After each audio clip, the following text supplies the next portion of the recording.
If there's one animal that lives up to the saying, "You are what you eat," it's probably the giant panda.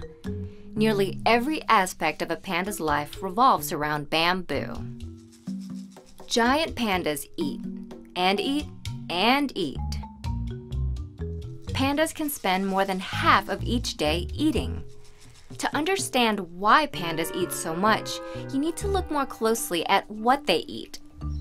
Bamboo, a giant woody grass, is a very poor nutritional source, low in protein and high in fiber that pandas can't digest well. Yet, bamboo comprises 99% of a panda's diet. To compensate, pandas need to eat 20 to 40 pounds a day. Pandas have quite a bit in common with carnivores.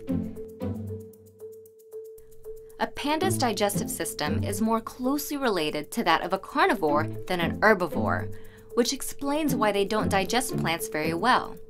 Fortunately, they have other adaptations that help them chow down on bamboo stalks, including large, powerful jaws.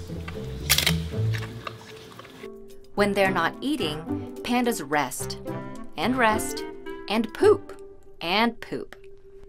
Since they don't digest bamboo very well, pandas end up passing a lot of it as waste, which unsurprisingly contains a lot of undigested bamboo bits. Pandas defecate more than 100 times a day, producing more than 40 pounds of waste. Pandas even go number 2 while they're napping. And they spend a lot of time napping as a way to compensate for their low-energy diet. Pandas have tiny cubs because of their poor diet.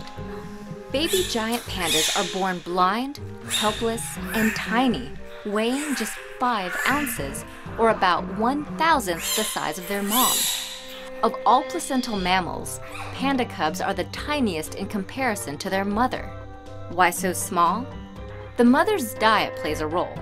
Due to her low metabolism, a panda mother has a relatively low blood oxygen level, so the cub can get more oxygen outside the womb. Pandas' black and white fur may help them camouflage. Once again, we can look at a panda's diet to help understand why its fur is the color it is.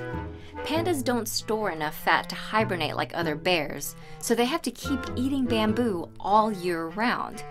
And since they're always roaming in search of bamboo, pandas are unable to shed their fur quickly enough to match their background like other animals can. So their black and white pattern may be sort of a compromise. White fur allows them to blend into snowy backgrounds. Black fur allows them to blend into shady forest backgrounds. Historically, pandas inhabited a much wider range than they do today and faced multiple predators. So at the time, they may have relied more on their camouflage ability. Today, pandas are not at as high a risk from predators, but rather from a loss of bamboo. The good news is that the giant panda's conservation status was recently upgraded from endangered to vulnerable.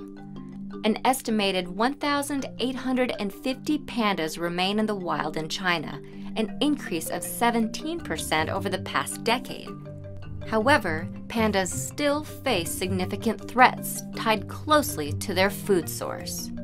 Human development has driven pandas into isolated, fragmented mountain regions, restricting their access to bamboo.